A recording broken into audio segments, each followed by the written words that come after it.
by Mark Cassie, ridden by Sean Bridgemahan, 15-1 on number 4, Steel Case. Number 5, Street Life, Magnolia Racing Stable, Chad Brown, Jose Lescano with the mount, 5-1 morning line on Street Life. Number 6 is Alpha, Spite City, 30-1 morning line, McConnell Racing Stable, Team Stallion Racing Stable, Gary Canessa, Irad Ortiz, 30-1. Number 10, Nonios, the second choice at 4-1 in the morning line. Green B. Smith Jr., the owner. Jerry Hollendorfer, the trainer, is here. We'll bring them up, and we'll start out with the trainer of the morning line. Kieran up here. Kieran, I can move this around for you. Elm is the bloodstock advisor, I believe, to the owner of Nonios, and she's actually responsible for picking this horse out so well. The minute he walked into the back walking ring, he just had a presence that was amazing. Of course, who was the owner of Monarchos, who won the Kentucky Derby a little over a decade ago, finished 5th in the Belmont Stakes, and actually an improved effort. And we'll get Anthony's thoughts on where 516 stands and how he's going to do this Travers.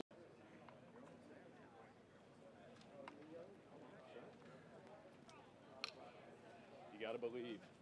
Not able to join us, obviously, the trainer of Street Life. Kenny McPeak has a couple of horses in this race, including the late entrant Golden Ticket, but he also has Atagun in the race. Now, Atagun obviously ran very well in finishing 3rd in our Belmont Stakes. Every inch of ground he can get, and he needs pace in the race, which he didn't get in the Jim Dandy at all, but we're going to give Mike Smith a test drive on him and see if we can get a piece of it. And am I correct, you're making a blinker change for the Year-old, he blew his mind in the paddock here, and it definitely cost him the race. But he's cool, calm, and collected, and it's good to see. Well, he likes you guys. If John Scheinman hasn't scared him, nobody will. Gary, thanks. Yeah, I think we lost a little ground at one point, but he ran a great race, and he came out of it really well, and he's improving. So. Do you think the 1.25 miles will work?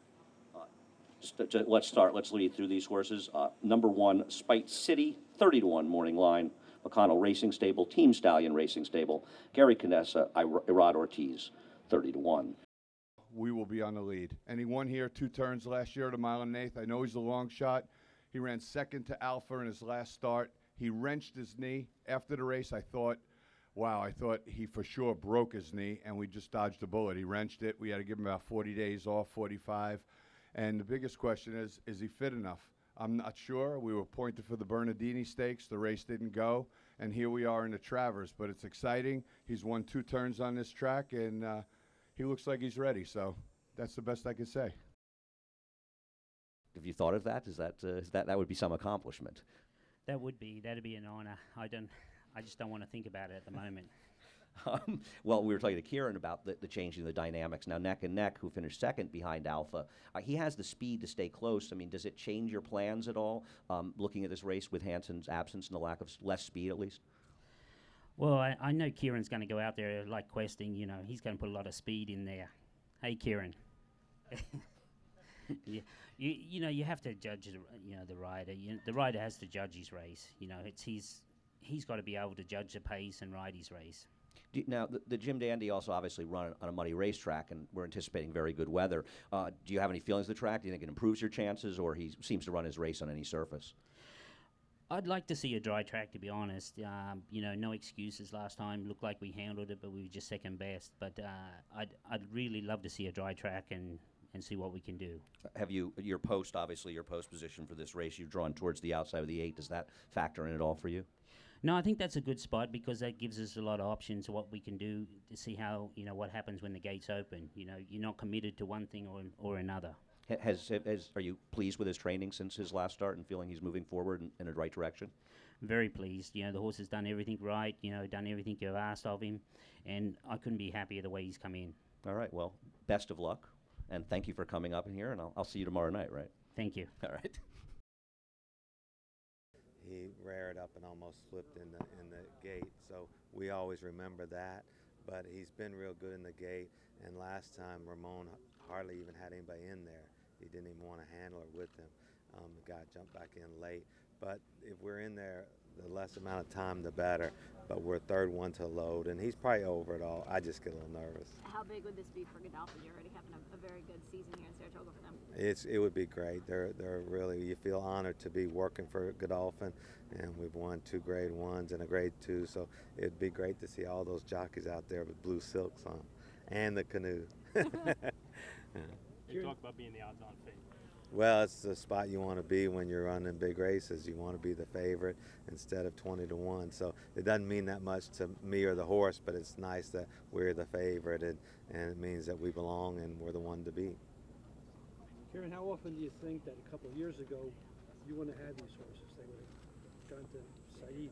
Yeah, well, I don't think about it if they want them tomorrow. They still, I'm on the team, and I'm happy to be involved with them and happy to hand them over. So I never have had any ill feelings about No, but handing. I mean, now that you Yeah, get to it's keep nice. them, do you It's think about nice. that at all? Yeah, we do. We feel like we're lucky as a team, and I used to tell my children that they graduated from the maroon silks and went to the blue silks and went to Dubai. So it's never been a real negative. We're happy that we're on the team, and I, more than anybody, would love to hand him one that wins a Kentucky Derby for Sheikh Mohammed from Dubai, because that's what he wants.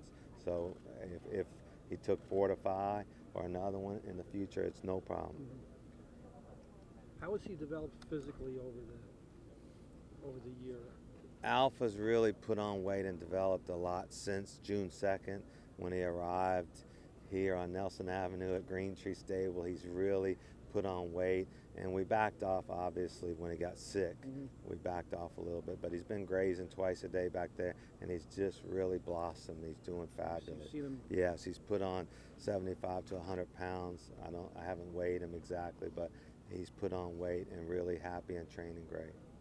How do you see this, Travers, as being a factor in the division? Like, it's kind of with the horses that were prominent early on not being around now, what kind of opportunity is this? It's a big opportunity for anybody to have a chance at the 3-year-old championship. It's tough to go take over, I'll have another. But if you happen to win the Travers and the Breeders' Cup Classic, you would have a big chance.